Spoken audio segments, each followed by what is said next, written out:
read and have fun. No time to wait. Open up your mind with markers, pencils, or paints. Hear what they have made. Savannah, Russell, and Jade with a podcast just for you. It's time for FanBrush.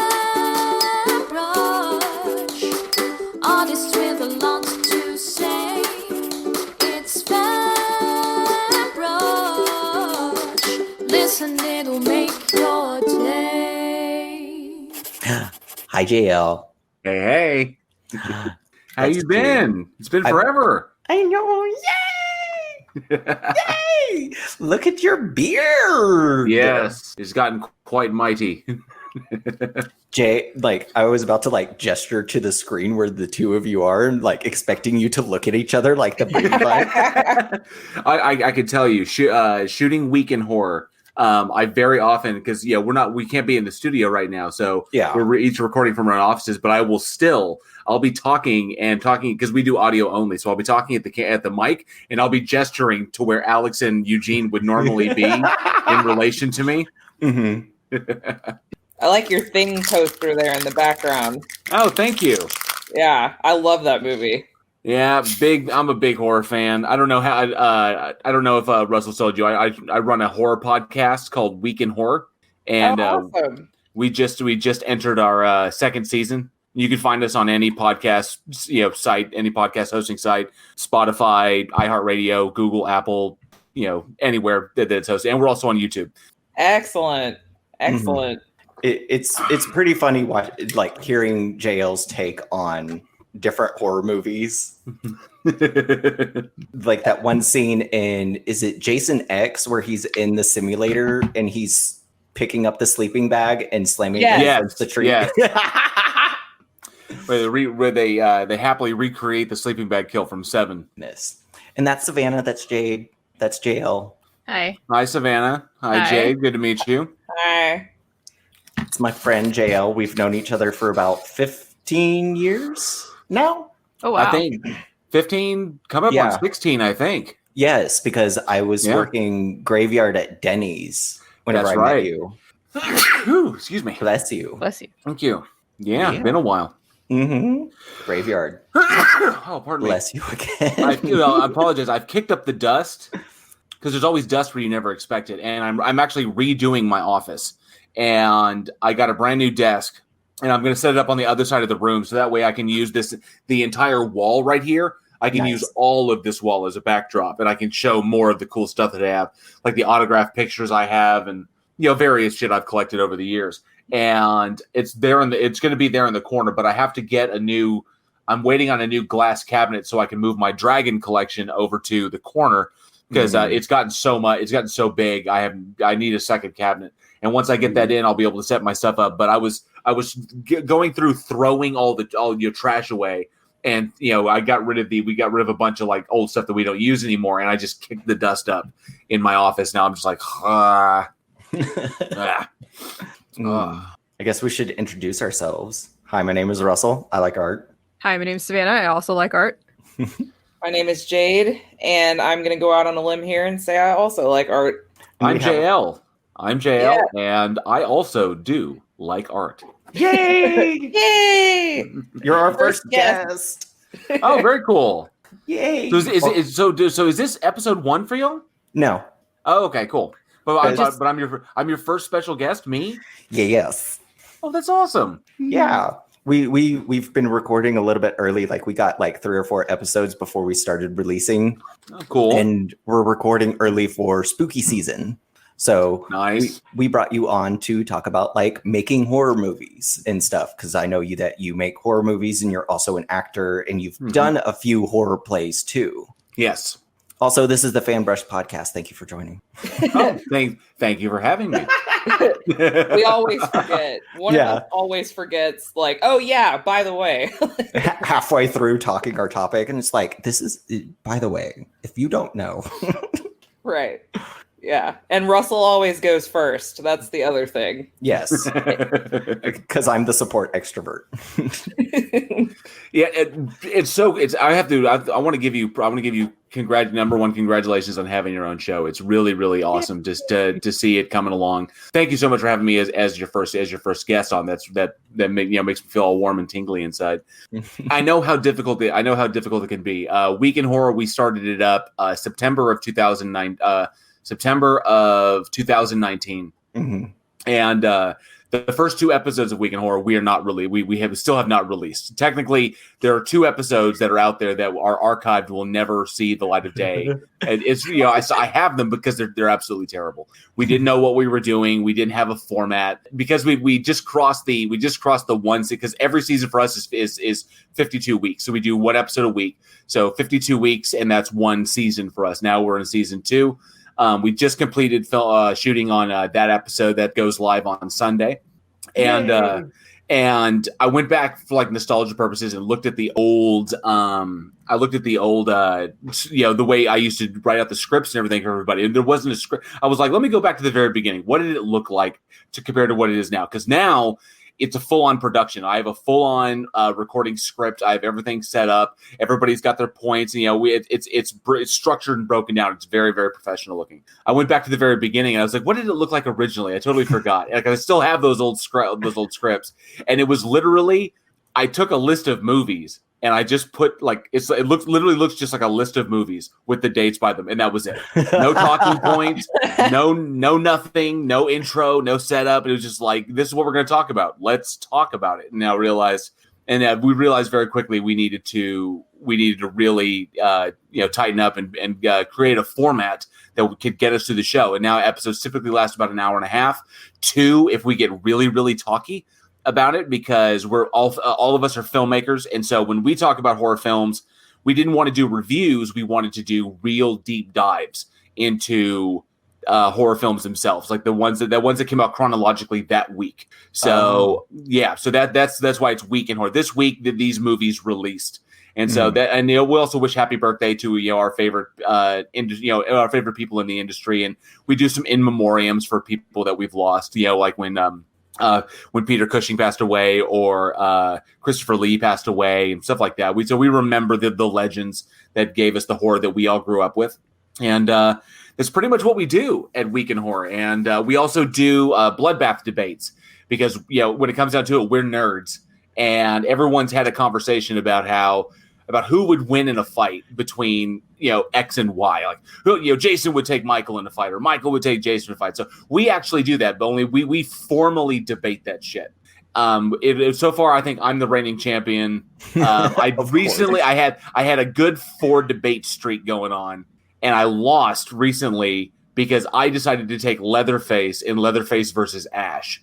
And I lost that debate, which makes me sad. I almost pulled it out, but unfortunately, I couldn't beat the man. But we also do those, and we have special guests on. We have industry insiders, directors, producers, writers, makeup artists, special effects artists will come on the show and talk about the movies that we've selected for that week, and kind of get their impressions, like, oh, I would have done this differently, or this is really, really excellent, or this is the secret to how they did this. And just basically from a filmmaker's perspective, we break down your favorite horror films. Sweet. Yeah. But at the heart of it, we're just a bunch of horror nerds. It's so awesome. So do you think that by being a filmmaker yourself, do you think it makes you a bigger horror fan? Absolutely. Personally, does it hype you up so much more because you're already a horror fan? Oh, yes. Yes. Being a filmmaker, and you get to see how the sausage is made. And sometimes it's a good thing. Tasty. Sometimes it's a good thing. Sometimes it's a bad thing. Sometimes, it's like, being behind the scenes with Cameron. Sometimes it's like reading The Jungle. And it's really, really interesting when a new one comes out and you see the trailer for it. Like there's a movie coming out that I'm looking forward to called Antlers. And I think it's a Wendigo story, because only the trailer's been released. This whole log-a-lurgy thing going on right now has completely pushed it back, but it looks scary as hell. And when you see stuff like that, when you look at it from a director standpoint, You get to view it like the technical expertise that went into creating the practical effects, or how they tried to make the CGI work better, or the acting that's brought to it, or how involved are the cast, how involved is it? Because you can tell these things once you've been behind the camera enough. You can tell, oh, these guys are just phoning it in. This is BS. Oh, like for I mean, it happens so often. It's kind of like you watch Friday the 13th part. Jason Goes to Hell. Everyone in that movie was phoning that shit in. It was done solely so that New Line could maintain the rights, and it was just kind of was like, what was the point? The story was dumb and it was just silly, and it was to potentially set up Freddy versus Jason.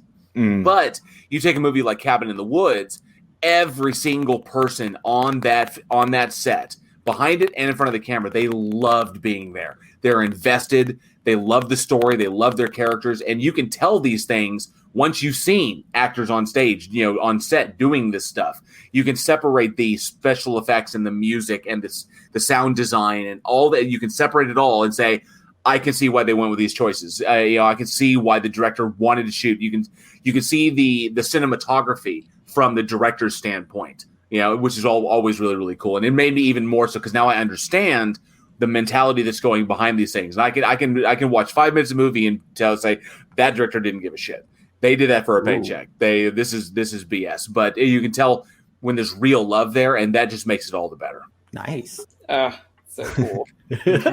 I'll be saying that a lot probably throughout this. It's so wild how this happened. This is what I love about being a podcaster, because it really surprised me. So there's a little bit of a story here. If I talk a little bit, I get kind of, if you've ever listened to my show, I get a little wordy. So I tend to run. I'll run on like Kevin Smith if you fucking let me. At Denny's, I would get in so much trouble because JL would start talking to me while I was doing rounds, filling up coffee, and he'd be like, you know what, blah, blah, blah, blah, blah, blah, blah. And it'd be like 15 minutes later, and there'd be a table behind me being like, excuse me, can we get some coffee? And Gaston. That happened once. Were you there when that happened to me? It's been a minute, but I have no doubt. I don't doubt that it happened. So like one night I was like, the smoking section was packed, and I was at this 2-top table right next to the entrance getting these people's order, and there was a table behind me going, Garcon. And immediately I looked at the table and they could see my face, and they go, you go take care of what you need to do. And they lit up a cigarette and watched me. And I immediately was just like, thank you for that. And turned around and went over to the table, and I was like, you've got 5 seconds to tell me what you need, you son of a bitch. He's just like, we just wanted to know your name. I was like, my name is Russell. You say that. Don't you ever snap your fingers at me again. He was just like, I'm sorry. I was just like, you should be. And I stood up straight and went back to the table. I was like, thank you for being patient. Oh, good memories. Good memories. Yee. But yeah, the thing that surprised me was because I am a filmmaker. I'm also an actor. And when I left my last job, I was working for a company that I won't name because they turned into shit, and it was terrible, and it was just eating my will to live. And when I finally left, I had a really, really decent severance, and I decided, it'd been 6.5 years, and I hadn't done anything creative. I needed to do something desperately. So when I left that job, I was like, I need to do something. I've got to do something. So I had a pretty decent severance when I left, and I decided to sit down and you know what? I'm going to finish my book. I'm going to finish this novel that I've been curating in my mind for the past, almost half a decade. So I sat down. Yeah, and so I sat down and I wrote it. I sat down and wrote my novella. It turned into the Beach Street Chronicles. It's not been published yet. I'm still going through a couple of rewrites, but I finished it. Finished a full novella. 9 short stories that are Lovecraftian inspired. And I decided, you know what, good. So that got the fires kind of burning again. So I finished that, and I was like, oh man. So while I was online, a guy named Brian Patterson heard that I had written this. And then he looked up my IMDb, and then he looked up my past history and was like, oh, this dude is in the industry. Okay. So he contacts me and says, hey, I'm doing a 48-hour film festival. Do you want to come write for me? And I was like, sure, yes. I'll come write for you. Why the fuck not? It's free. It's fun. It's a fun weekend, whatever. So I go out and I write for him. And it was a chance to write comedy. It was pretty cool. So I'd never really written a comedy before. And so I go out and I write for him, and I met Eugene. and Eugene was the DP on that shoot. And Eugene and I just hit it off like bam, like gangbusters. We were good to go. We were on the same wavelength. You always hope for that when you're on set. And our ideas just meshed and clicked, and then the shoot went really was swimmingly. The script came out good. I think it won best costuming at 48 Hour for that year. But then we went our separate ways. And so then one day I was like, you know what? I was talking to my friend John Windsor. Russell, you know John. I love John. Yep. And John was like, dude, why don't you just do a podcast? Just fucking talk about something. Why don't you just do that? And I'm like, well, I don't know. And I'm, it's like you kind of hedge yourself. You're like, oh, I don't know what I'm doing. And it's like, no, just do it. And then I listened to Kevin Smith's Smodcast, and Kevin Smith is a filmmaker as well, and obviously legendary filmmaker. And then he sits around, smokes a bunch of weed, and talks comics with his friends. Mm-hmm. And I'm like, okay, well, if Kevin Smith can sit in front of a friggin' microphone and talk about comics with his buddies while he's high as shit, why can't I get in front of a microphone and talk about what I love? I really love horror. I love horror movies, so I'm going to do that. So I called up Eugene.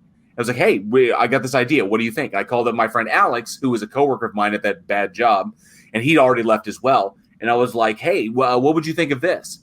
What would you think of doing this? He was like, hell yeah, let's do it. Let's give it a try. We all thought it was like, 2 weeks, 3 weeks, we'll do it. It'll be fun. And then we'll just move on with our lives. Mm-hmm. And here we are over a year later, and we just cut our 55th episode. And it's just like, wow, it just kind of takes over your life. But nice. So I fully understand the work that goes into it, the work to putting it together, to finding castmates that you can coordinate with and that you get on the same wavelength with, and have those similar interests, and but everybody can bring something to the table, which is what's so important. And when you find that, it's like gold. You've got to hang on to it, and you've got to keep pushing, because we've had some episodes where we're like, oh God, that was terrible. It wasn't great. And we've had some that were just like, oh my God, it was amazing.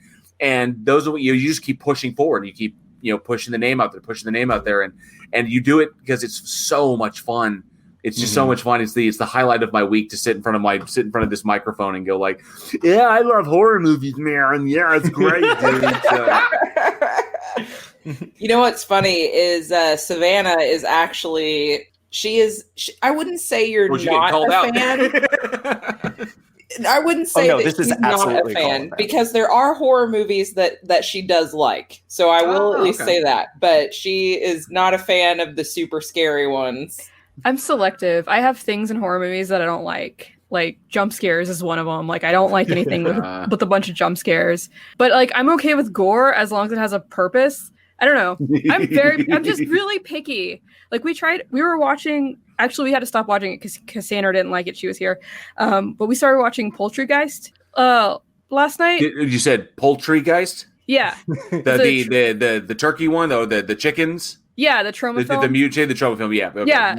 Night of the Chicken Dead, that's it. So I'll watch stuff like that, and I'll watch like... That's gory as hell. That's a seriously gory, fucked up movie. Yeah, it is, and like I'm okay with that. You know what I don't like? I don't like jump scares, I don't like possession, and I don't like demons. Like those are my things. Other than that... So Exorcist is like out. I've seen it, but I probably won't see it again. Oh, okay. I have a funny The Haunting of Deborah story. Logan. The Haunting of Deborah Logan is like out. Oh man, I keep telling her I'm going to scar her for life with The Conjuring. I'm good. I can tell you in the course of doing this show, I have watched. I mean, I've already seen so many movies, But in the course of this, I have gotten to watch some stuff that would blow your mind. That is either so phenomenally bad that it's great, or the undiscovered gem. I found some really, really undiscovered, some hidden gems in that I never knew existed. I was like, oh my God, because doing research and stuff like that. But I've seen some wild shit, some crazy stuff that I was like, what the because of the show, I had to watch Salo. I had to watch that again. I didn't want to watch it again, but I had to watch Salo. I had to watch 120 Days of Sodom. Dead Alive again, because Dead Alive is actually one that really churns my stomach. Dead Alive actually makes me Dead Alive is rough. Because it's so rough. Yeah. I can't even go there. But yeah, I've gotten to watch some. It's really. I mean, Savannah, if you don't dig on like just gore, like I'm talking buckets buckets of everything that can come out of a human being. Probably more so. Yeah, Dead Alive. One of Peter Jackson's earliest films, Dead Alive, is pretty stone cold. But yeah, I mean, it's a great excuse to watch movies. Last week we recorded for Velvet Buzzsaw. That was on Netflix. Yes. Yeah. Yep. Yeah. That actually. I went into that one totally blind. All I knew was that Savannah had told us, "Hey, here's this horror movie that's based around like the art community and stuff." Mm-hmm. And so obviously, because this is an art podcast, we had to watch the movie. So, so I watched it totally blind. All I knew is that it had to do with the art community, and I was totally blown away by how much I actually really liked it. Like it was really, really good. I really liked it. I thought Savannah hit the nail on the head for spooky season. It was really, really well acted. I enjoyed it. Yes. And the cinematography in it was really strong. I definitely felt that the way the camera was handled and the way sets were shot up and the way they both lit it and the blocking through scenes was done with a kind of the kind of oily, serpentine movement of a critic walking through a gallery. Mm-hmm. And then, because interspersed with these clean, solid movements with these hard looks, where the camera would just fixate, and then you would have specific things that were said. The way actors are placed in a scene, and depending upon where things are lit, in order to convey particular emotions or to convey particular points about the plot, everything from your lighting to your sound to your blocking of your actors to where your shadows hit your actors is all extremely important. And I thought that was very, very well done. You can see a lot of inspirations that went behind that, and how the art piece, how the horror of the art pieces that were in there informed the scenes in which they were being dealt with. So I thought it was really, really smart, a smartly made film. I wish it had gotten a better release than just on Netflix.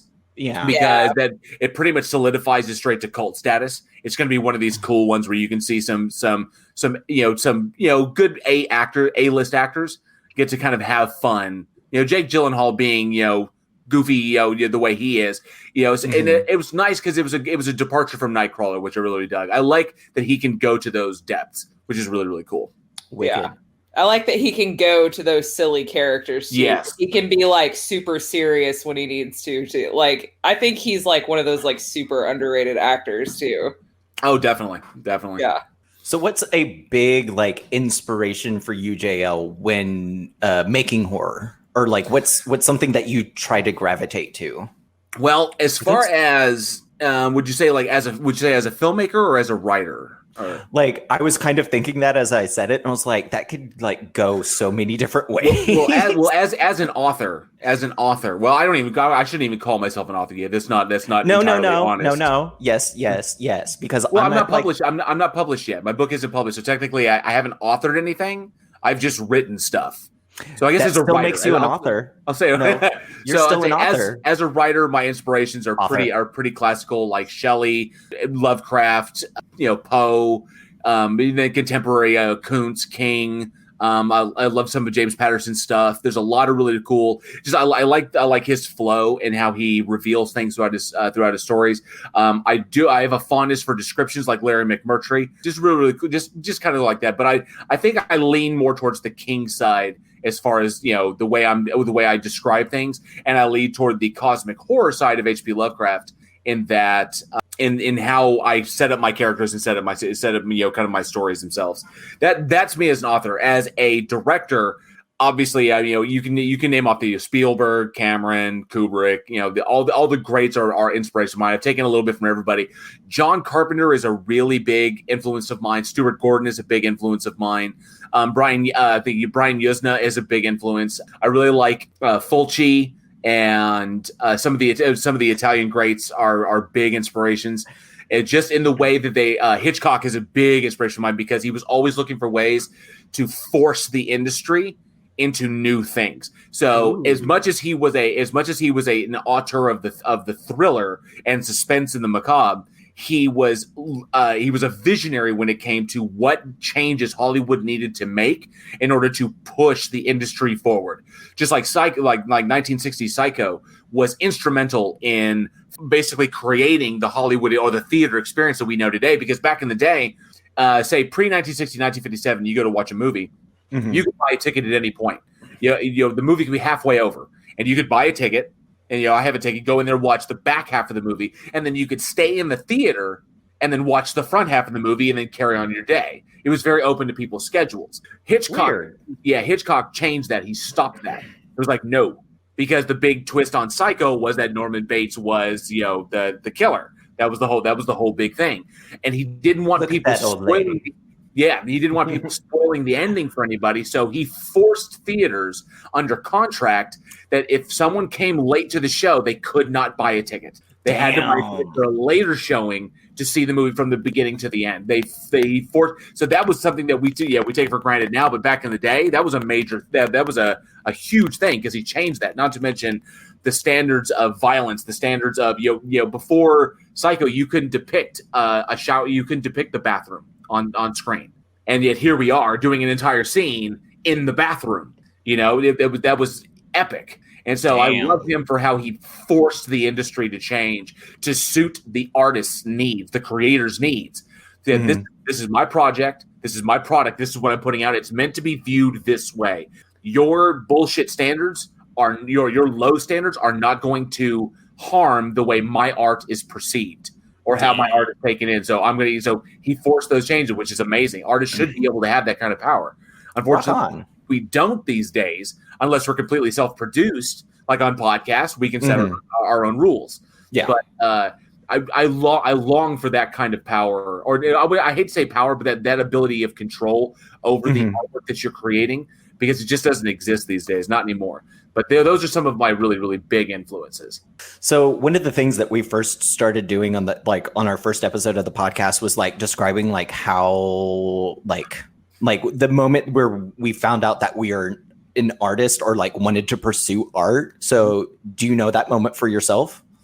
Oh, I have to say it probably started. Probably started for me very, very young, if I'm looking back, because I was a reader at a very young age. I started reading. I think I read my first Stephen King novel when I was 5 or 6. What the fuck? Yeah, my mother was a giant Stephen King fan, and I was reading very, very early. I started reading at 3, and I was reading at a high school level, when I was about 5 or 6. So I think I got my hands on. That explains so much. Holy fucking shit! Yeah, I guess so. My mother had a ton of Stephen King books. She would read Stephen King books as they came out, and she had a really, really nice paperback collection. And I think. The first one, I didn't read it cover to cover because it was so big, but I read sections and that was it. And because it was such a long book, and I remember very vividly reading segments out of that book and just being absolutely terrified, especially the opening, when it's describing Georgie's death. But that got me into writing and writing my own stuff, because this was because being able to read it, being able to imagine it in your head was so shocking. It was like, oh my God, I can see this in my head. I could do this too. That means the stuff that I see in my head, I could put on paper. And that's most likely what got me writing, was the work of Stephen King and the work of Dean Koontz, of whom my mother is a huge, huge fan. Nice. And that's where it kicked off. As far as filmmaking goes, making movies would have to be, I don't know if I can remember the name of the film because it was so long ago, but it was a movie that for some reason, I was able to instinctively know how to make this film better. It's like, why didn't they do this? Why didn't they make this choice? Why didn't they do this? And I may not have been able to articulate it like that at that time. Now that I have the training and I have the education behind me, but when you watch a movie, that's a bad choice. Why did they do that? That's dumb. Yeah. Why did the reveal was too soon, or that there was too much on this one, that's so over the top. And then you immediately, when you're inclined to do it, you start thinking, I could do that better. Yeah. Everybody has those moments. Every single person has those moments where they think, oh, I could have done that better. Oh my God. Given what I thought, I could do that better. And then of course, my dean of education, T.A. Taylor, was like, his response to all it was, then why don't you? Yeah, that's always the answer. It's like, oh, I could do that better. It's like, well, why don't you? Well, when it comes down to it, it was like, as a filmmaker, I was like, yeah, I could do that better, and I am going to do it better. I'm going to show how it can be. I'm literally going to do the things that should be done and make the choices that should be made. And that's kind of how I got into filmmaking, and then went to school for it and did all that stuff. And it's pretty much just been the journey of the last, oh God, what, I'm 40 now? Fuck. I've been doing it old. 24, 25 years. I don't fucking know. I'm getting old, as you can tell by my white beard. Mm-hmm. I know that like every horror fan has that one movie, that first movie that scared the shit out of them. And I love asking horror people, because like I'm kind of a new horror fan. I wasn't like real big into him when I was a kid, but I became friends with somebody who's really into horror, and she's kind of been taking me through it over the years of our friendship. So what would you say is that first movie that really just scared the shit out of you? And for me, it was Scream. That was the first horror movie I ever saw. Really? And, oh, wow. Yes. Yeah, that movie scared the shit out of me.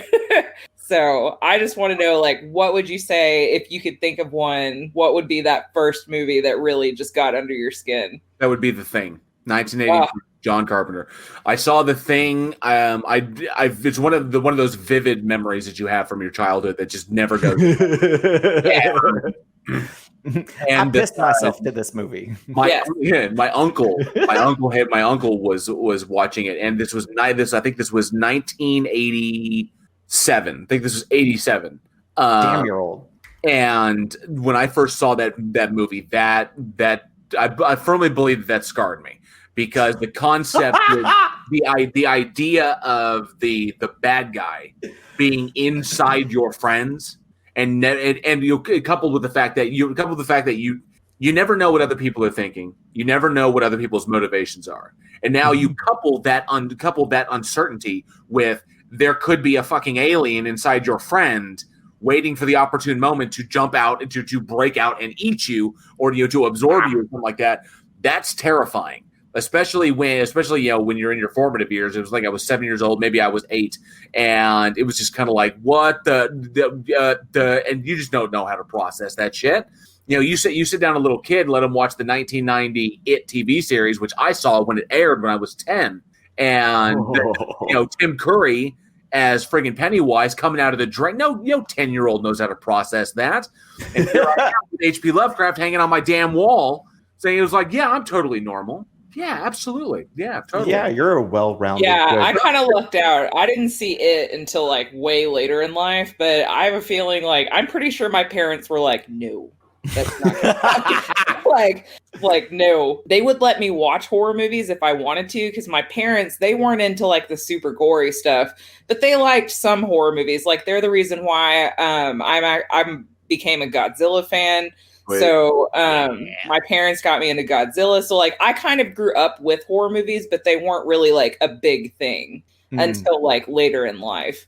And but yeah, I missed it like completely as a child. So like I was not scarred for life by that movie. By the time I saw that movie, I think I was like 13, and I was like, I'm like, this is kind of silly. Like, yeah, I happened to catch a lot of stuff when it came out. I would say, because I still remember the first 2 movies I ever saw in a theater, and actually the first movie I ever saw in the theater was E.T.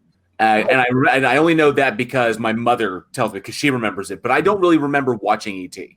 I don't really remember. The movie that I remember after that was I saw Ghostbusters in theaters. And I remember being terrified by the librarian ghost. That ghost scared the shit out of me because I was so young. And then after that, the memory I have, I remember seeing Gremlins at the drive-in in California, in Southern California, because there was a really, really sweet drive-in theater about 20 minutes away from where I grew up, from the street I grew up on. And we went out there one night and saw Gremlins. And I remember being so enthralled with the fact that the speaker, because you're in the theater, you're used to hearing the sound from there. You watch TV, you're used to the sound coming from the TV. And I was so blew my mind. The speaker is in the car. Amazing. this is coming from in the house. This is crazy. The speaker is there, and then but the picture. I was a kid. What can you say? But those were my early. I would say movie experiences, and you could see it got in deep it got in early and it got in deep and just kind of influenced me from that point on. I think my mother wanted me to be like a lawyer or a psychologist or something, and I was like, I think I was pretty much destined to be a poor ass artist for the rest of my goddamn life.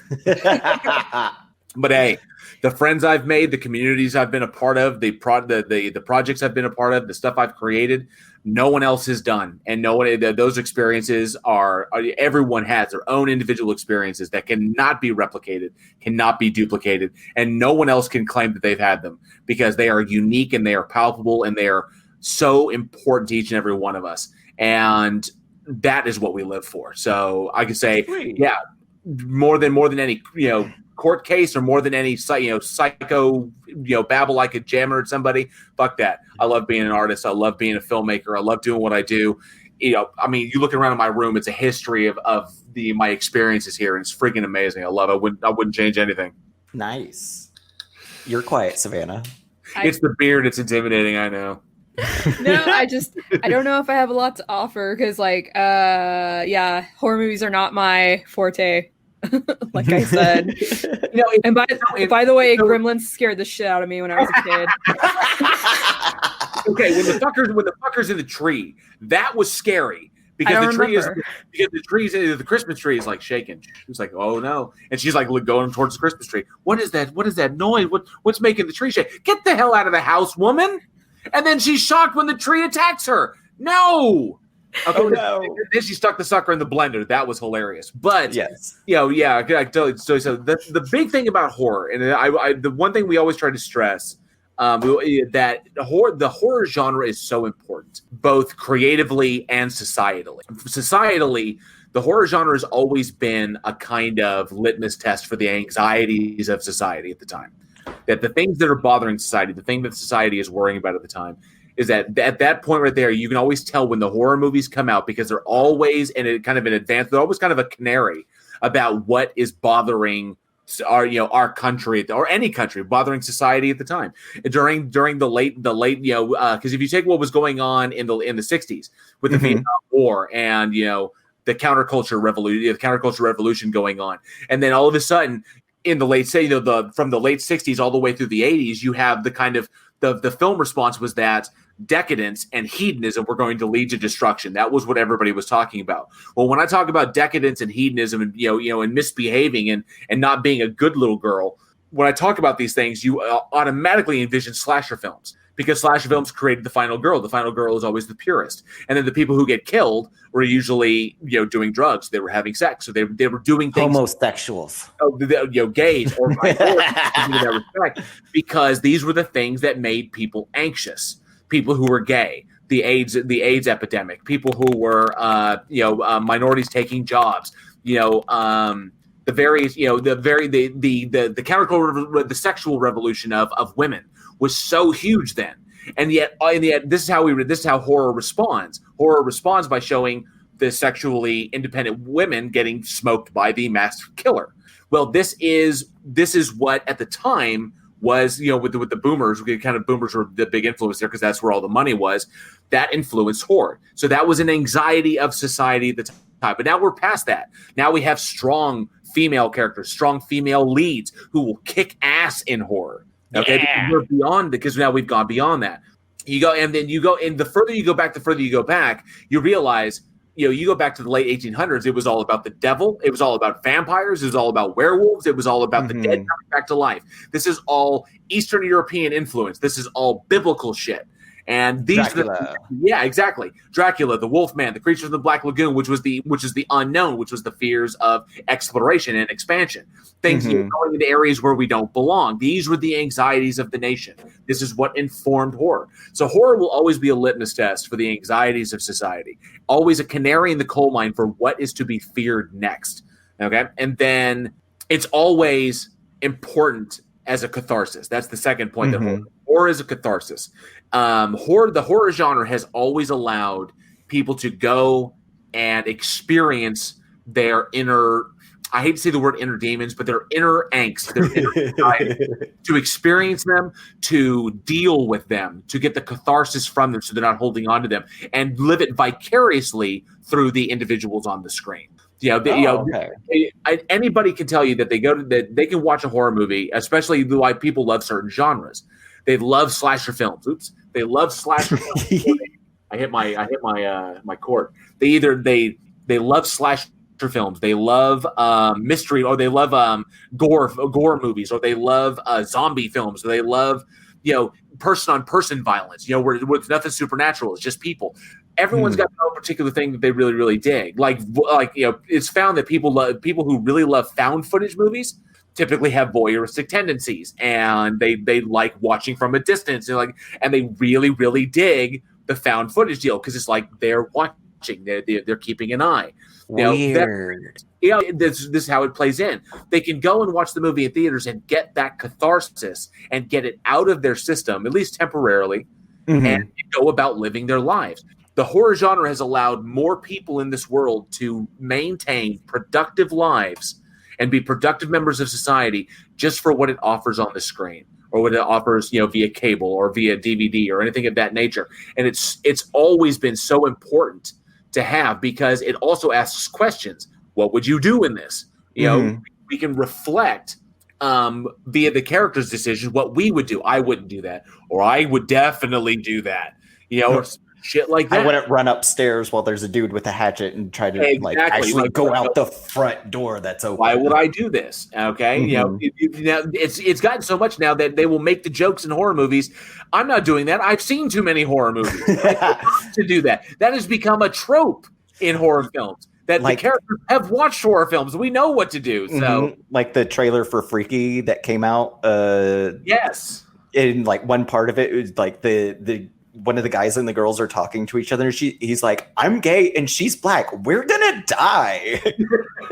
Or Scream 2, because you mentioned that you saw Scream the first time. Scream 2, the black cameraman was like, "No, I'm out. Brothers don't survive these situations. Peace." And he left, and then came back at the end, and he was okay. It was like he survived. How did he survive? He got the fuck out of Dodge. So these have become tropes. But like I said, it's the catharsis that they allow people to have, to get it out of their systems, to engage their imaginations, and be able to deal with the things that they're feeling that typical society doesn't like people just yammering about. They get to experience that. And two, it's always an expression of what is going on with us as a community. Think about all the films that came out after 9/11. And it was all, and a lot of them were all about national, and many of them were about national identity. Even romance films and horror films, even though that was a big political, that was a geopolitical nightmare. But even horror films, still, there were a slate of them that came out that were expressing national identity and how the national identity was threatened, and then the national identity overcomes the threat. So it's weird how that happens like that, but it's really, really cool, and it keeps me engrossed, because when I see crazy shit, Trump, going on, I can see what stuff is. I really look forward to what's going to come out. Like for right now, this whole pandemic situation. There's a company out there that's put out what they call their pandemic trilogy, and it's Murder Hornets, Ebola Rex, and then Ebola Rex versus Murder Hornets. That is their trilogy that they've recently come out with. I can't wait to see the third one. These are so good they're bad. It's like the Asylum, but worse. But that's the whole kind of thing. You run with what you know. Do you think that kind of same vein is in horror novels and horror art, like photography and paintings? Yes, I would say. I would say yes. Just because, Clive Barker, his, what is it, Books of Blood or whatever it was? Yes, which will be dropping on Hulu. Yeah, here pretty soon. Yeah, yes. Yes, and the fact that HBO has signed Clive Barker, because Clive Barker recently got the rights back to the first Hellraiser, into the Hellbound Heart. So he'll be doing there'll be an episodic Hellraiser series coming out on HBO, which I think will be, as far as photography, and as far as what I love about those mediums, about painting or photography or any kind you've done with your hands, they're all visual mediums, but done differently. Not just film, but other things that people create with their hands. I really, really, really dig how the styles themselves how to describe this. I'm trying to put this in the right words because I don't get to talk about like other art forms other than film very often. Mm-hmm. So welcome to the podcast. There are inspirations behind the way photographers work, the way they handle the lighting, the way they frame a subject. Okay, it's very, very similar to cinematography and being a director of photography. There are major photographers that will inspire these individuals, and there are techniques that are utilized. Techniques in film get kind of dated, and people don't do them either because they're too difficult or because they're too cheesy. What I love about art is that the inspiration behind them will never get old. And they're always, it doesn't ever feel like nostalgia either. So it doesn't feel cheap. It's not cheapened by nostalgia, and they never get dated. It's always a beautiful homage to what people can do. It's like, so when I see fan art in the vein of like John Carpenter stuff, it's really, really cool. And I love that artists get the ability to do that and to express this other way. Say, oh, I could see he really drew from Kandinsky on this one. I can really see that he wanted to, from Monet, where you could see that he kind of studied that and he liked that, really liked doing that. Or Andy Warhol, you see a lot of Andy Warhol influence in fan art, and I love that. While it's like, oh, it's kind of done in that style, people remember that. And I really dig that. If I do something in the vein of Todd Browning, who was a legendary director from the 20s, if I did something similar to what he did, people wouldn't really recognize, unless they're big film buffs like me, they wouldn't say, oh, you shot that like Todd Browning. They would know. You paint something like, you paint something in the style that Monet did, no matter what your subject is, people are going to recognize that. Because or if you throw paint on a canvas and stuff, they'll be like, oh my God, that's so Pollock. It's something of that nature. If you have that random chaos, or that kind of like, I always saw his work as stream of consciousness. It's kind of how I interpret it. That's just my interpretation. So there's a play I love called Art, which is a 3-man show about the three friends have an argument because one guy buys this like, I think it's like a 6 foot by 6 foot canvas. It's like a square canvas of white on white. No, and there's like 3 like gray lines in the center of it, and he pays like an exorbitant. They never say how much he paid, but he pays like a truckload of money for this painting. And his friends are like, "What the fuck did you buy?" And he's like, "No, I got to defend it." It's a really fantastic play. Oh my God, I would totally be one of those friends, just being like, "You son of a bitch." But I adore how the people can take these influences, and these influences never die. They never get old, and it never feels cheapened by nostalgia. You can see their inspirations. There's something I would say more palpable about it than I would say film. There is a kind of cheapness to film, because we all stand on each other's shoulders. Something uniquely human because of the I guess the physical investment. The hands are involved, the eyes are involved, your imagination's involved, the training is involved, the practice is involved. It's not like I set up a camera, I hit record, and I make sure what I want is coming through the frame. No, I take that brush, I dip that brush, and I got to make that brush do what I want. To cite Michelangelo, the object is in the stone. I just reveal it. I'm not a sculptor, I'm a revealer. Is how Michelangelo interpreted it, that his job was to show what was in the stone. That was the gift he was given. All he had to do was just clear away the stuff to make the image there. And that's how Michelangelo interpreted it. So, I've always dug that. It's always really, really cool to me. Wicked. Have you seen the fan art for the game Among Us? The game, is it a video game? Yes, it's like a video game on stream, and you could possibly also play it on mobile. But it's like all of these different astronauts in a space station, and one of them is the imposter. That's basically an alien going around trying to kill everybody else. And then you can have like an emergency meeting, and like everybody comes together, and you all vote on somebody to eject them who you think the imposter is. And so like a lot of like a digital version of the werewolf game. Yeah. And so like that's a big convention game. When people go to conventions are bored, they get in a circle and they play werewolf. Everybody closes their eyes. Werewolves open your eyes, and then the werewolves say, okay, you're a werewolf, but nobody else knows. And then point to who you want to kill. Point to who you want to kill, and it's really, really, really cool stuff. But it's along the same lines. And a lot of the fan art shows like different situations where like and everybody's a different color and stuff. And it's like people are voting off red and stuff. And they're standing there and it's red in space. And underneath it says, one imposter still left. And there's a shadow in the background of the monster opening up its jaws as everybody else is watching red float off into space. That sounds cool. I will have to check that out. I was not aware of that. I was not aware of this game. I'm a big gamer, and I unfortunately, because of Week in Horror and the content I produce on YouTube, I don't get too many opportunities to play. I play Pokemon Go. I admit that freely. I play Pokemon Go, and I occasionally get to play games on my Xbox. Typically, I play Xbox Live Arcade because they're small and they're quick, and I can just do, and I can go about my day. I recently just finished Call of Cthulhu, which is a pretty good game. I was expecting kind of like they never get it right, but this is actually they nailed it. It was pretty slick. So I just finished that one. I don't know what I'm going to play next, but I'll definitely give that a look. You know what actually got me into J-horror when I was kind of in college. I started playing the Silent Hill games on my PlayStation, and that actually, like, just because those were like games made by a Japanese gaming company or whatever, I went down the rabbit hole on the internet, and then I found J-horror, and then I kind of started watching that, and I watched. And then there was the Korean horror, and then there was like all that other stuff. So my friend, she found me at kind of the right time because I was kind of getting into horror a little bit more, but I didn't really know where to go. And she kind of just took my hand and and like guided me through it. And like I pretty much owe all of my knowledge to her at this point now. Took your hand and took you down Spooky Street. It's like, you're going to go get scared. Come on. She took me by the hand and scarred me for life so many times. The first time was Human Centipede. That was the first time she ever scarred me for life. Yeah, that's do it.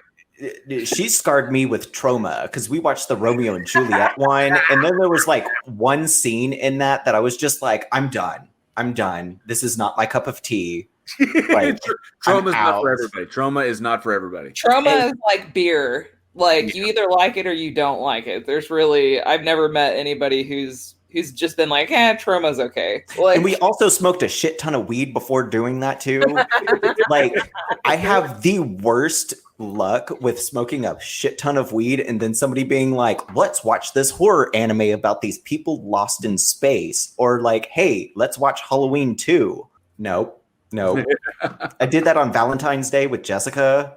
We watched Halloween 2, and it gets to the scene where she's having that mental breakdown in her bathroom, and she's imagining herself or something in that glass coffin while being buried alive, and she's like, I immediately got up and I was like, I'm going to go see what your mom's doing. Like, went in there, and she's watching like cheesy crime shows or whatever.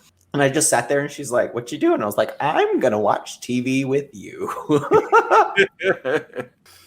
I dig J-horror, K-horror. I really love foreign horror films. Yes. I would say, let me actually a caveat on that. I don't really dig Indian horror films.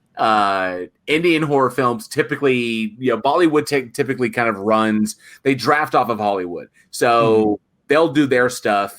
And they pretty much make kind of like the mockbuster. Everybody familiar with that term, the mockbuster? Okay, like the Asylum will do mockbusters, kind of like Paranormal Entity was a mockbuster of Paranormal Activity. Oh, okay. And so Bollywood does that kind of stuff, and typically the Bollywood acting style, I'm not a giant fan of. I'm not a big fan of their approach to their characters because they typically don't fit the genres.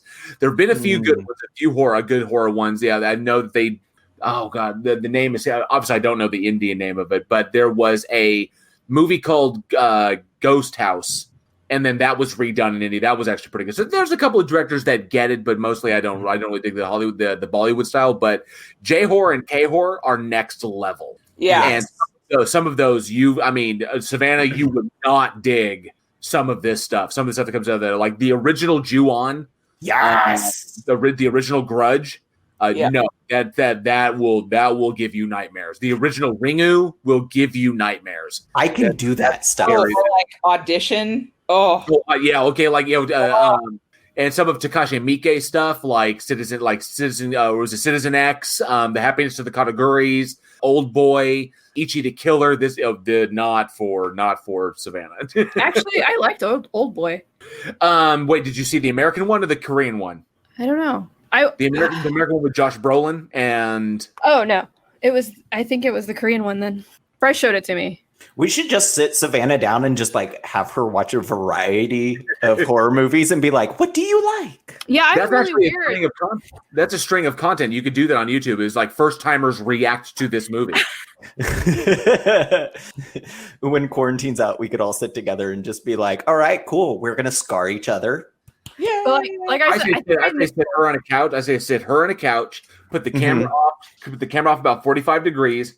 There's the screen that she can watch, and just record her reacting to this, and then you'll chop it up. And you say like reacting to The Thing, or reacting to Audition, or reacting to Watership Down or some shit, and then Watership Down. Those bunnies freak me out, man. Dude, that's like one of my favorite books actually, because they're brutal as fuck. Yeah, the book is excellent. The book is excellent. The book was excellent, like Animal Farm was excellent. But I don't want to see these things like these rabbits ripping each other apart. The original animated one, that was fucked up. Yeah, it was. The original animated book. Why is that a cartoon? Why do we animate these things? There's a remake. I haven't seen the remake yet. I've seen it's on Netflix. Yeah. Yeah. I'm scarred when the rabbits are trapped underground because their hole's been covered up and they're all scrambling to try and get out and they're all like crushing each other is like nope. It's like no. It's like come on, man. That's why I walked out of Halloween 2. I was just like, nope. Done. That's funny because I was reading Watership Down probably before I should have been. I think I was like 7 or 8 reading Watership Down like over and over again. Like, why do I keep going back to this? It's so fucked up and I know it, but I can't stop. What is it from The Office? No doubt about it. I'm ready to get hurt again. Yes. Fun. So I have a question for you. What do you think it means to make fresh art? Oh, that's kind of that's really subjective.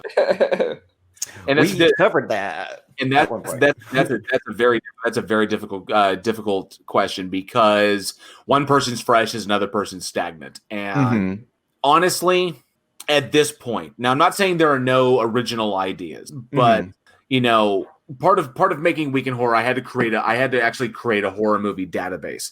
And because we want to make sure that we don't talk about the same movies twice, because we have social media where we call our daily splatter. It puts out something about a horror movie every single day of the year, and I schedule those a month in advance. So I'm currently in the middle of scheduling October. Damn. And so if you follow our feed, you get a little bit of horror knowledge every single day on your feed. So yes, I'm familiar with how many ideas have been rehashed.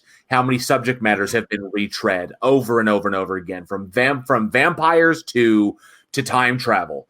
You get the feeling that there's no original ideas left. It's all in how you do them. So how I've begun to gauge them, seeing as how these things are coming out, and the genres are the genres and subgenres are pretty much set. And you can say, what are they doing new? But at this point, what do they really do that's new? All you can really do is more of a certain thing. So we're going to do a splatter movie. Well, how much splatter? We're going to do like a torture porn film, like Saw or Hostel. Well, are we further than them? Because if we don't go further than them, then we're just a rehash and we're just stupid. Or if we don't make something smarter. Exactly. So where I like to go, and I love this resurgence of intelligent horror that we're in right now, like Midsommar and Hereditary and something. I love that. I love what's going on right now. So where I gauge freshness is if I watch your movie and your cast does not love being there every fucking minute. If your camera work is lazy and safe, if I don't see any kind of risk taking, like directors should, even on productions that they're getting paid for, you can take the safe option. You can make the safe option. You can make it boilerplate. It could be a standard act 1, 2, 3 formula horror film, blah, blah, blah. Done. You could do that, but real artists who love what they do, they take risks, they try new things. Everybody loves being there. Everybody's invested in it. That is what I consider fresh, because way too often people are so used to it. They're so boilerplate. That we've been down this road 100 times. There are signposts. It's well tread. They're thinking about coming in and paving the whole thing over to make it easier. Mm-hmm. No, there really is no more forest, no more trails to, that are untread. That Robert Frost is kind of in the past. There's no untrodden trails anymore. So now it's all about who's going to enjoy the journey. Who's going to really be a part of it? So it becomes now not about where you're going or what you're trying to do. Now it's about how much you love what you're doing, because so many people out there don't love what they're doing. Yeah, they do it because it's a paycheck. They do it because they're contractually obligated. They do it because maybe they enjoy it. But I mean, you look at the difference. We'll take the MCU right now. I'm sure we have some Marvel fans here. Yeah. Okay. All of us. So we should be, right, Savannah? Yeah, right. Okay, I'm sorry. Yay. Sorry I didn't wave my hands at the camera. So you gauge the first Thor film. Mm-hmm. Chris Hemsworth, Anthony Hopkins, Tom Hiddleston, and you look at that. You can tell Tom Hiddleston loves playing Loki. You can tell Chris Hemsworth really loves doing that, but they were being directed by Kenneth Branagh. Kenneth Branagh is a legendary director, yes, but he has a very specific style. He has a very specific look. He borders on Julie Taymor as far as what he's trying to accomplish. The problem is that doesn't really work well. And so, Kenneth Branagh can put out a good product, but is it really a great product? Now you compare the first Thor to Thor Ragnarok. Yeah. When Taika Waititi was on board. You watch all those actors from Tessa to Chris to Mark to Jeff Goldblum to everybody on that production, you could tell fucking loved every minute they were there. Mm-hmm. Because Taika Waititi took it in a new direction. He said, we're not the heavy or the hamminess of the first Thor, the heavy-handedness of Dark World. Fuck all that noise. We're going in a totally new direction. Taika Waititi did that, and all of a sudden, Thor Ragnarok was amazing. Yeah. And you could tell that everybody was involved. That is how you do something. Because Thor, that's not a fresh concept. Thor's been around since the 60s. Yeah. He's been done. It's been done. But all of a sudden, Taika Waititi comes along, and he makes something that has not really peaked. 2 times it has not peaked. And all of a sudden, Taika Waititi comes along and says, boom, this is how we're going to do it. That's how you make things fresh. You get people invested. You get not only your audience, but your cast and your crew. You get them loving every second that they're on set. You have fun. You enjoy yourselves. It is not formula. We're making movies. It's supposed to be fun. Mm-hmm. Yeah, it's business, but you should have fun too. And that's what I consider fresh nowadays. Is can a director do that? If a director can't do that, then you're just making movies because you're trying to get from one point to the next. Another credit on your IMDb, a paycheck in the mail. I'm trying to win an award because of this or whatever. That's not the point. How does doing horror on stage during a play versus doing horror as a movie? Okay, so I love these stories. This is the kind of stuff that we would do at Denny's like somebody would ask a question and then Jared would talk for about 3 hours as we made comments. 3 hours. It's more like 2.5. Bullshit. There were so many times that you would be talking that it'd be like, I have a great idea. I need to say something. And you would not take a breath. You would only pause long enough to take a sip of coffee or ask the waiter for more coffee. Coffee nights at the IHOP that would end the day. Or Kiss Angela. Those were the only times that you took a break. You would be like, hold on. Hey, babe. So okay. Film horror is awesome because you can do something multiple times and then choose the best one and then carry on from there. Yeah. Stage horror is way different. So obviously jump scares are very difficult to do in horror in theater. The best way to convey horror is either visually through the amount of gore and special effects and blood and stuff that you use like that. But you got to have a lot of money. You got to be able to do this. So typically legit horror films, unless they have the budget or the imagination, is really, really difficult to do on stage. And typically horror, like that's why you don't see like big horror productions on stage, but you will see stuff like Phantom of the Opera has horror elements. Dracula, Frankenstein, class stuff like this. The most balls to the wall I ever saw was there was a high school that did a stage performance of Alien. Oh yeah. Oh, that's amazing. That blew my mind because they had multiple aliens. it was still one alien, but there was multiple people playing him in multiple costumes. And they had the set up that the alien could come in from any point, and they had things set up in the audience where the alien could come up through the audience. It was really cool. It was really, really neat. The videos are online on YouTube. You can check them out. Nice. Sigourney Weaver actually came to one of their productions. She was like, "Oh my god!" So Ripley actually showed up. But theater, it's different, and theater is rife with its own challenges and its own deal. Because I love the instantaneous gratification you get from a standing O. Yeah. And the very, very first professional stage production I was ever a part of, I was fresh out of school, just gotten my degree, and I was out there. It's like, okay, time to go get representation to start auditioning. And I went out and I auditioned for El Centro Theater, and I was cast as Van Helsing in a stage production of Bram Stoker's Dracula. Actually, technically, it was Dracula because they didn't have the rights to use Bram Stoker's. But so I got cast as Van Helsing, and because I think it was because I had a beard. It wasn't like this. It wasn't like epic. It was just a regular, nice trimmed, groomed beard. I was 23 years old, fresh out of school. I had a bit of theater under my belt. Mostly, I had done a lot of Shakespeare, and some contemporary pieces. The usual, some Mammets, the stuff you do in school. Yeah. And so I got cast as a 60-year-old German man, and I was 23, and I was like, "Holy God, how am I going to do this?" So I got the accent down, or I think I got it down. There were some people that said it sucked. Some people said it was good. Some people I got called Zsa Zsa Gabor in one review. Because when you're on stage, everything's got to be, you got to play to the back, and when you're on stage, you have to be able to project. And when you're projecting an accent, you have to make sure that you hit your. I'm doing Russian right now, but you have to make sure that you hit your notes, and you have to make sure that the people in the back can hear what you're saying. And sometimes when you're doing that, when you're projecting, it can come off as hammy. And so if you're not in the front audience, and I can't speak quietly if I want to talk like that, so it kind of came up like that. But I got to be, I looked cool as shit. It was really, really awesome. It was a pretty cool set design. It was a big Dracula's castle. You could climb on it and go up the stairs. It was really, really neat. Terrible, terrible, terrible production. Absolutely fucking awful.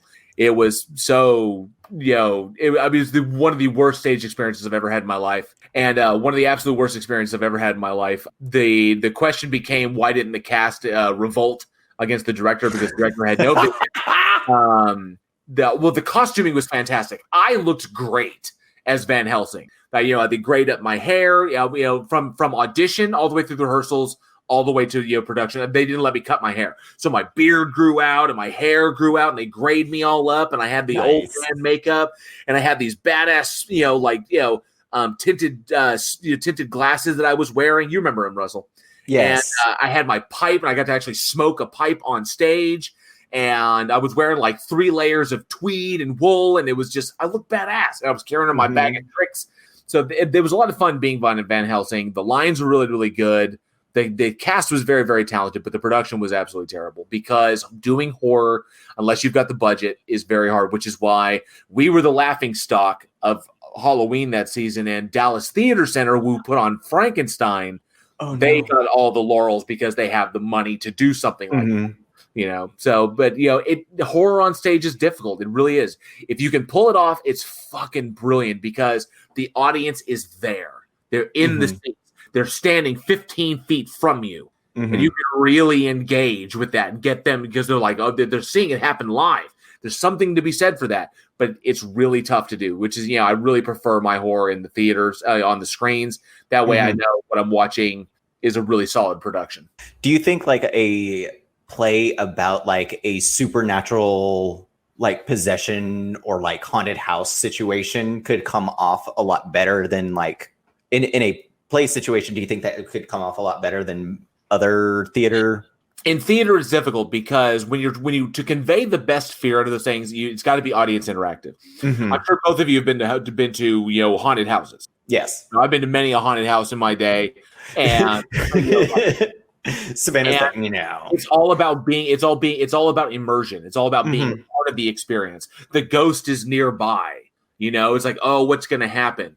There's something to be said about walking into a room that is solid black, You know, it's dark, but it's lit with black light. And then all over the walls are like black light paint. Like, you know, they took like a black light paint and they put dots all over the walls. And so you walk into the room and it's a completely dot, like green green polka dot room.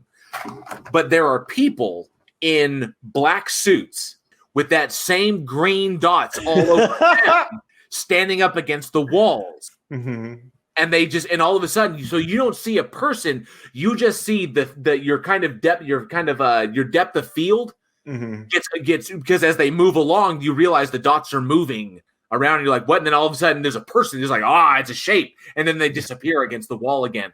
You can't recreate something like that on stage. That's very, very hard because it's all about the immersion when it comes, unless you have like a splash zone where people can get splattered. Which some the gore seats. Like, for example, Pocket Sandwich Theater here in Dallas does. They do some awesome theater, and they have their dramas like this, but they also have their comedies. And their comedies, the audience can throw popcorn at the actors on stage. It's so much fun. Gimmick, it's kitschy. I think it's novel. I'm kind of a purist when it comes to theater, but everybody's got to have their own thing. Mm-hmm. And those shows pull in a lot of money. Then able to fund them to do the stuff that they do. So, you know, unless there's that kind of audience interaction, that kind of inversion, horror can be that kind of immersion. The horror can be very, very difficult, which is why you typically only see the classic stuff where there's a monster like Creature from the Black Lagoon, or Frankenstein, or Dracula, and then then we do a puff of smoke from the stage floor, and then he's gone. We all react whenever the audience knows he just exit stage left. Do you see a lot of like other styles of art, writing, painting, whatever, take a lot of influence and inspiration from like what you were saying, like the new waves of horror that come into the world, or vice versa? I think film takes way more inspiration from the rest of the art world, because film is so unique in film is unique in kind of the way it works as far as the experience that the audience has. Because there's a separation there. When you walk into a gallery and you see a painting, often if it's a showing, often the artist is right there. So you can literally react to a painting and the artist could be standing there watching you react in real time. When you put out a movie, typically a major motion picture on average, I'd say the average is about a year to a year and a half. I would say about a year and a half is the average to go from production all the way to release. That takes a long time. By the time you're done with it, by the time you're done with a movie, by the time a director is done with a movie and he's cut it and he's edited, he is already so beyond that film because he knows it by heart. He knows everything that's going into it. He's cut it. He's done. He's going to take maybe a month breather and then move on to the next project. And then by the time it hits theaters, he's already like, elbow deep into another production. There's a separation there. Because of that kind of uniqueness, I think that, just like I said, that horror, like especially the horror genre, film is a litmus test for what's going on in society at the time, what is both important or what is, what the anxieties of society are. Artists are living in there at that time. So film has to wait for shit to happen. Something happens, we make movies. Something happens, we make movies. Whereas artists, they're on the street, they're in the trenches, they're experiencing it firsthand. They make their art as it's happening. And they're able to put that out. So that's wildly different from film. And I think because film is kind of lagging behind the events because it takes so long to make a good movie. Yeah. Because film lags behind so much, they take a lot of inspiration from what other artists are doing, from what photographers are doing, from what painters are doing, from what, anybody who's creating something, writers, especially when new books come out, film's got a film, here comes film. Oh, this is a good book. Let's make this into a movie. Yeah. That whole kind of thing. Film has always drafted off of society. It's always drafted off of other artists. It's drafted off of other concepts, writers or philosophers or what's going on academically or scientifically. You hear a new breakthrough come through in science, in 6 months, you will have a science fiction movie that is drafting off that idea. Yeah. Like the best example, when the asteroid Apophis was first discovered, and it was like, oh my God, Apophis. They named it after the Egyptian god of death. An asteroid that could come kill us. What followed quickly after that? Deep Impact and Armageddon. Oh, yeah. I forgot the names of those movies until you said them. I was just like, I know that one of them, like... Yeah. So with the astronauts and whatever. Film is unique because it's the best. It's one of the best visual mediums because you're actually watching characters and it's like, wow, it's like right there in your face. But it takes a long time to make. So film is always behind what's going on. But it's also the best reflection because it has the most amount of time to take in the current events. And sometimes the event has already happened, and film is so behind it, they're kind of like they can look at it from an objective standpoint and tell the best story. Do you feel the same way about writing? Because I know as both of us as writers and authors, I'm sticking to that. I'm going to call you an author whether or not we're published or not. Suck it, deal with it. I think as a writer, because I've only written one book, I've written screenplays, and I've written a lot of horror. I've written a lot of psychological horror, thrillers, and stuff like that. My technique is I write based on what I know. Because my background before I went into theater and filmmaking, my background was in psychology. So I write what I know. So I write scary stuff. I write psychological stuff. I write stuff that makes you think, stuff that the dark heart of man and shit like that. So I think that people write what they know. I think that there are influences, yes, that can come in, but I think societally and from kind of like a national standpoint, I think events create good backdrops for writers.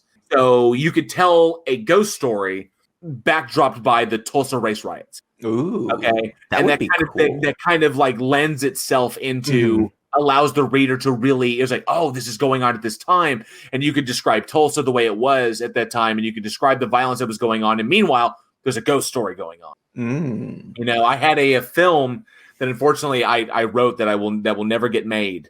That was because unfortunately somebody else already made it, and I don't know if you've seen the movie Crawl. It was about the chick and her dad stuck in a house with the alligators during the hurricanes, and takes place in Florida. It's a decent little film.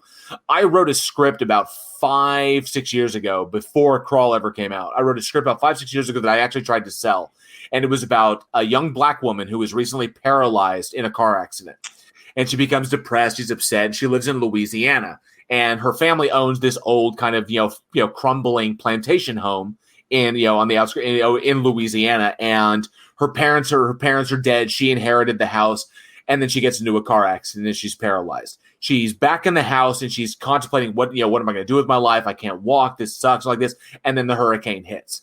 Oh no! And that was really inspired by what happened with Katrina. And then the hurricane hits. She gets left behind from mistakes that she makes. She ends up getting stuck in the house. The floodwaters come, and a giant alligator comes into the house with her. And then she's got to figure out how to survive. She's got to overcome not only the gator, but she's got to overcome herself. Now in the situation, and kind of realize that she has the strength to move like this. I imagined. I don't know if you guys watch Star Trek Discovery. Her name is Sonequa Martin Green. is the captain in that, but anyway, she was on The Walking Dead. She was Sasha in The Walking Dead. I imagine her playing the role. I wrote it kind of for her, and I unfortunately will never get to make that because I wrote that script. I was really proud of it. I tried to sell it. I was like, oh, look at this script. This is amazing like this. And then nothing ever happened. People said, oh, you're too ambitious. You want too much money, blah, blah, blah, blah, blah. This is impossible to make. And I was like, what the fuck? Then all of a sudden I'm sitting here like at my desk, I'm doing work, and I get a text from a director that I knew from years ago. It's like, hey man, do you see this trailer? Because one of the guys I tried to, would you like to make my movie? And he's like, hey dude, have you seen this trailer? I was like, what trailer? This, it's called Crawl. What's this about? He's like, dude, just check it out. I watched the trailer, and I was like, you've got to be fucking kidding me. And he was like, yeah, dude, it just dropped yesterday. And I was like, oh. So play it close to the vest. But yeah, that's my sad story. As a writer as well, or author, there we go. Stick to my own guns. Writing what you know, I think is a great thing. And I think that also kind of ties back into making fresh art, no matter what medium it is doing what you know and doing it well. Cause I know gymnastics, I know art, I know fantasy realms and stuff. That's something I really enjoy. And that's what I'm going to write about. Cause the book now is about a traveling circus that slays demons. And so sometimes there's a few horror elements in there because of course somebody gets taken over by a cluster of demon snakes. Like you do. Yeah. And part of that was also like me being like, I hate snakes. This scares me. It's Thursday. Time for the demon snakes. But Be careful, by the way, I heed my advice here of putting your ideas out there. Because when I learned because when I started Week in Horror, I told nobody except for Angela. But I made a concerted effort. I didn't talk about it on the phone. I didn't talk about it in email. I did nothing. I got people in person and we had private conversations. With no technology, and we discussed because nobody on the internet was doing what we do on Week in Horror. No one is taking deep dives. They'll do film reviews. Yeah. Like, we love this movie. Let's talk about this movie. They don't do what we do, though. They talk about it as fans. We talk about it as filmmakers. Yeah. And I knew that I had something. So I was really careful. I protected it. I told nobody. I kept it super secret. I got people into private meetings like, this is what we're going to do. This is, don't tell anybody. Like that. And fortunately we got the podcast going and no one has duplicated us. As a matter of fact, I take it as a personal badge of honor that Rue Morgue started copying our Daily Splatter. So I did this on Twitter because we started doing the Daily Splatter on Twitter every single day at 2 p.m. Boom, there's our Daily Splatter. # Daily Splatter. And then like 6 weeks after we started doing that, Rue Morgue started doing it. I was like, you mother of the. I take that as a badge of honor that they stole our idea. But I had to correct them on a few things, which is really sad. Like that didn't release that day. Why are you putting out bad information? I'll poke fun at them. But yeah, be careful with that. But you were one of the people because whenever I was first deciding to be a writer, like this is also a huge thank you and major gratitude to you for me being a writer, because we would sit at Denny's and I told you like a few of my ideas that I wanted to turn into a book. And you were like, if I was not the person I am, if I was a worse person, I would steal that. Yeah, I would say, and I would hope to read it from what you write one day, but you have a very, very unique kind of insight into human dynamics between the server and the served. And I don't mean server as a waiter. I mean those that do service and those that are accepting service. So those who request service. There is a relationship dynamic there that is unique to that very temporary relationship. Because the server-served dynamic is usually no longer than 30 minutes to an hour. Yeah. Typically, sometimes they're even shorter. They're like maybe 15, 20 minutes. But even in that 15, 20 minutes, there is a very, very unique dynamic that takes place that speaks volumes as to who the two people are. The subtlety and the nuance. You are very familiar with that. And that is something that you could, when you write on it, if you could write on that, you can really bring those characters to life. You could bring those dynamics to life. And then I fully anticipate you could take those dynamics and apply them to any situation because you have that very unique insight from your years working in the industry that you worked in. Yeah. And you're right. You write what you know. You write what you experience, write what you see. And then you backdrop that to the things that could be going on at the time, the things that were important to you, however, of that respect. And so I think that's what writers do. They take inspiration from the world around them and then tell the stories that people – they don't tell the stories that people want to hear. They tell the stories that they want to tell. Yes. What's important. You don't write for you don't write for your audience. You write for you. The audience will come to you. Yep. That's one of the reasons I became a writer, because it's like I read these books or comics or see these movies and I'm just like, I want something like this. And I'd like look for it, maybe find one thing that was done poorly that was like, You can do it better. You can do it better. And I love that. And I love that mentality. More people need that mentality. It's like, this is what I want to see. Why am I not seeing this? Don't sit around and wait for someone to bring you what you want to see. Go out and make what you want to see. Do it your damn self. Yeah, like legitimately for anybody in the audience who is listening to this, let me give you the best advice I can. Hi. If you want to make a podcast, okay, you could. It literally is this simple. Download Audacity. It's free to use from the internet. It's a decent little editing program. Get yourself a microphone. You can get one for $40. Okay, go to Best Buy, buy yourself a microphone, download Audacity for free, and just start talking. Talk about the things you love, and then the format will build from there. as you start getting into a rhythm, as you start knocking out episodes, you don't even have to publish the first ones that you make as you're practicing and you're kind of getting your flow. We did that. Yeah, exactly. There are episodes that you will never hear because they're so bad. But eventually you get your rhythm down because you love talking about it. You love talking about comics. You love talking about movies. You love talking about the art world currently. You love talking about finance, politics. What the fuck? You love talking about weed. Who cares? Talk about what you love, because remember, that's how you keep it fresh, is that you are invested. Because when you're invested, your audience will be invested. They can hear that you love talking about what you're talking about. They can hear how much you devote to understanding what you're talking about. They respect the level of work that you've put in, and they'll come back and be like, you know what?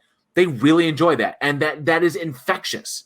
And that is what draws your audience in. It's honest. It's sincere. It's a lot of fun. You can learn new things, and you can have an experience vicariously, and it can open new doors, new avenues. Like you said, I mean, I'm flattered that you would think that you would say that, the fact that we had a podcast inspired you to make a podcast is incredibly flattering.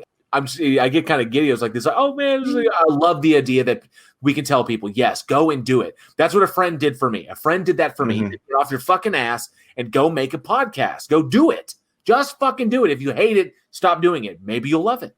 Yeah, that happened with me with writing. A friend told a friend an idea. And I was just like, what if this happened? And she looked at me and she goes, write a comic. Write it. Do it. Put it in paper. Savannah knows what I'm talking about. She's just like, she's the sentinel over here going like, yeah. She does that a lot. She's our introvert of the podcast. So this same situation of Savannah just sitting there being quiet, staring at people while I just like social butterfly everywhere. Because like we also have a thing that Savannah does that her and her husband cannot take me anywhere because I will either make a friend or I will run into an old friend. And like one day it happened three times in a row to each spot we went, because we're out running errands, and at each place, like the first place I ran into an old friend, made a friend, ran into an old friend, and she was just like, can you stop? Yes, for I Russell, love you, Russell. For Russell, people are like butterflies, and he needs to go and check every single one of them. Be like, hi. It's something that our circle has always loved about you. Your gregarious nature and the fact that when you invest yourself fully, and that's something that's a rare quality these days. And we've always appreciated you for it. And I'm so glad you're getting the opportunity to express that and actually put that out in the world. It's really, really cool. So definitely congratulations on this show that you're making here. It's really Woo! Thank you for listening to the Fanbrush podcast. I guess we should kind of like get to the wrap up. Towards the end, too bad Jade left. We should probably have done this before she left. But at the end, we kind of like discuss what we're working on and kind of our goals for the week, like whatever creative adventures or mulling over and stuff. I guess I'll go for it. It's an opportunity for me to shill my shit. Yeah, if you want to plug your shit. Like you haven't talked about it enough. I know, right?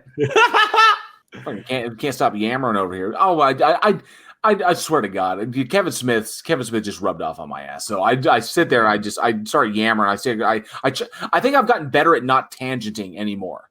I think I've gotten better at that because I swear to God, Savannah, I would get on a story, and the reason it would take me 3 fucking hours is because I would tangent and I go blah blah blah like this, and then I'd have to work my way back to the original story, and it was like a fucking. That's why this point is so important, and it's just like we were exactly down to the last leaf on the tree. It had to be converted, and I think I've gotten better about not tangenting. The podcast has helped because we have our distinct points that we need to stay on, and we need to segue to the other points. I think I've gotten quite good at that, so I don't segue as much. No, our podcast is not there yet. We definitely make a point of going off subject like all the time. One time we were supposed to be talking about like music and how we approach the page, and we just got on the subject of therapy for about 10 minutes. Oh yeah, Bryce called that one the therapy episode. I go, which episode did you just listen to? And he goes, I don't know, the therapy one. I was like, we don't have one that's like the topic is therapy. And he's like, yeah, you do. And I'm like, oh. I love organic discussion. Organic conversations are the best because they can go in directions that you never know what could happen. There's a horror film called Tusk made by Kevin Smith. I reference him because this is one of the best examples. They were doing a podcast. They were high as shit.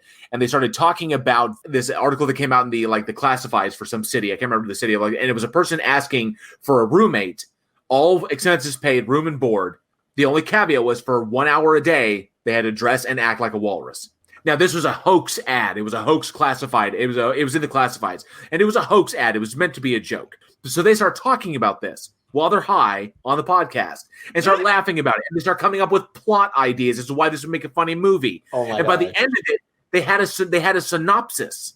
And so then they did the hashtag deal. It's like, okay, hashtag walrus yes, hashtag walrus no. Should we make this movie? And of course, it was Kevin Smith. So it came back, walrus yes. And they made Tusk. You never know what's going to happen with organic conversation. It's brilliant. And it makes some of the best content out there on the net.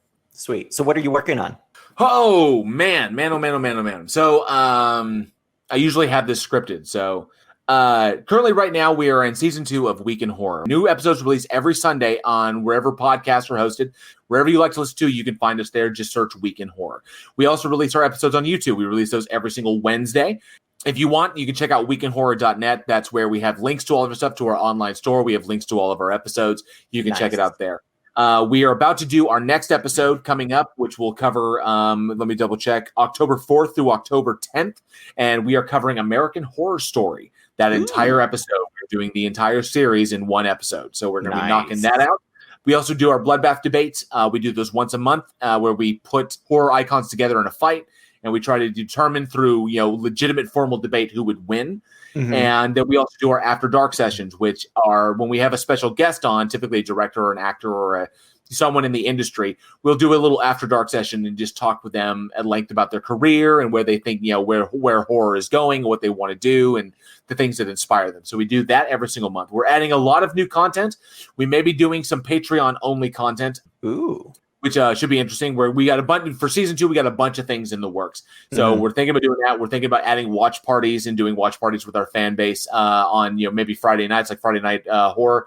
We have a lot of things, a lot of cool stuff. If you want to check those out, weekinhorror.net, that's our site, or you can check us out at patreon.com/weekinhorror. You can support us there. We have tiers as low as $1 a month. That's $1 a month, and you can help us make a better show, which is what we want to do. We want to bring you the best content we can. Other than that, you can also follow Eugene and Alex. Our bios are on the website, so you can find us there.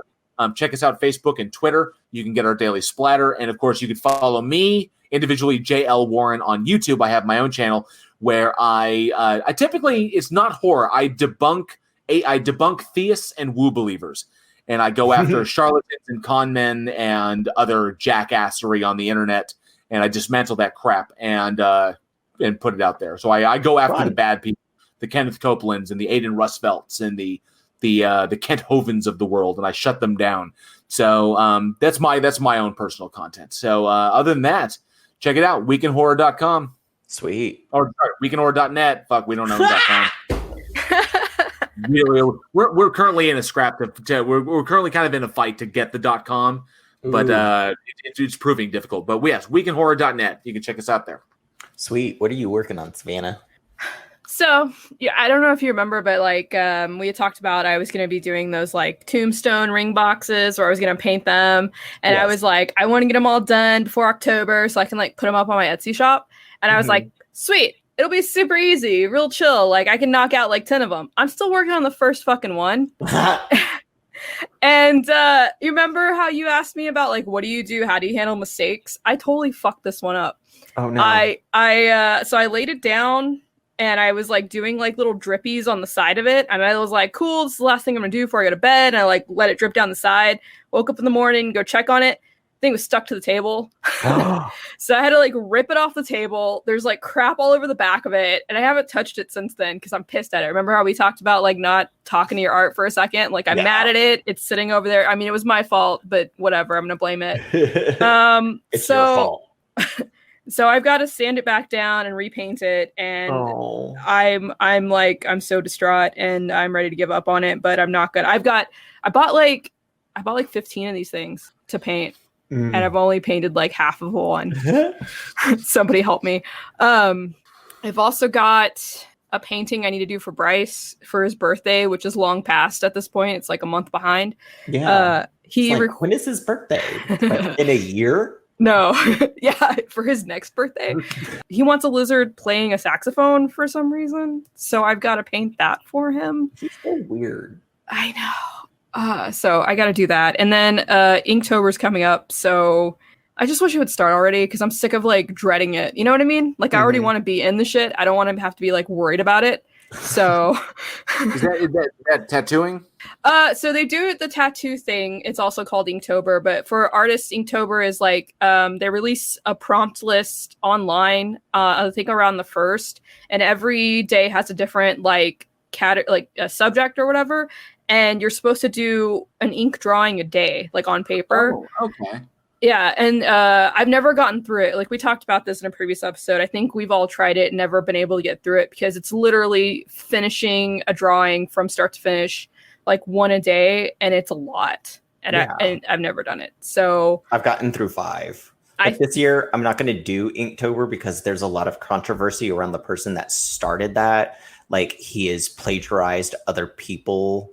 Oh, that Parker dude. So like he totally was putting all these people down for like doing digital inking instead of actually doing inking. And he was like, no, like I would never do that. That defeats the purpose of Inktober. And then he got like a sponsorship from somebody, I can't remember who. And all of a sudden he was like all about digital inking.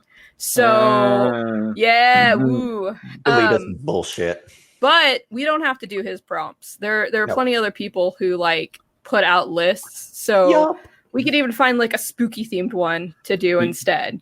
What would be ballsy? What's that? You get a list. This is for Inktober. Yeah. So for the month of October, 31 days. Get your list and find an artist, and every single day get a new tattoo. Make sure that it's a tattoo that can be done in a day, and you got to allow the artist to do 31 tattoos, one every day. Film it happening, so you get like that, and then release that as YouTube content. That would be awesome. Sounds expensive. Yeah, actually, if you go in there and you want to work out, if you say, "Hey, this is my plan. This is what I'm going to do." 31.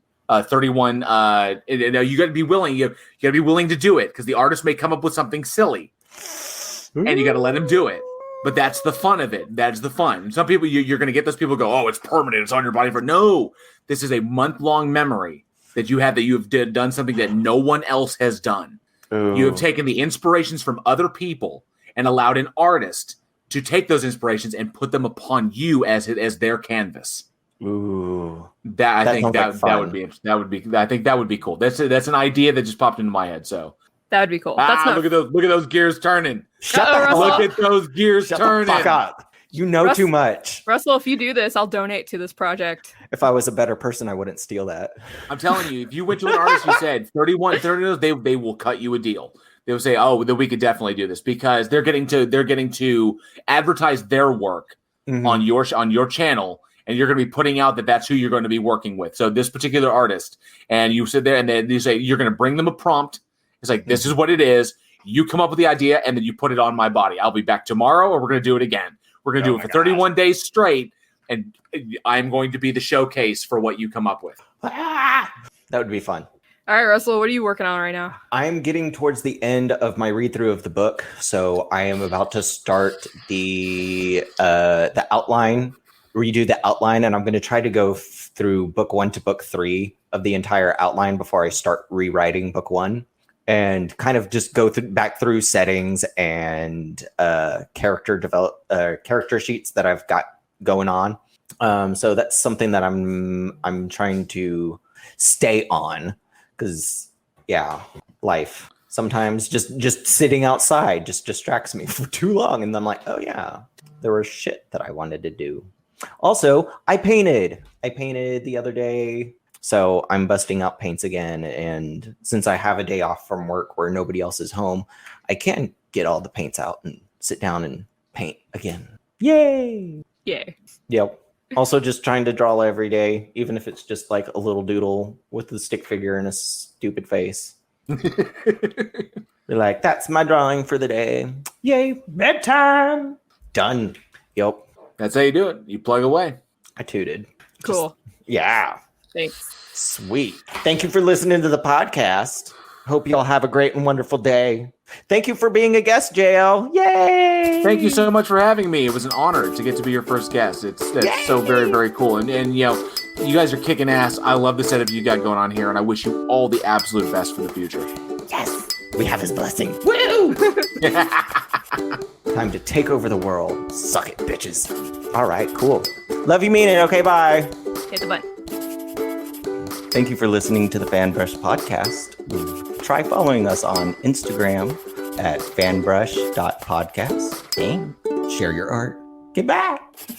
That was good. Yeah.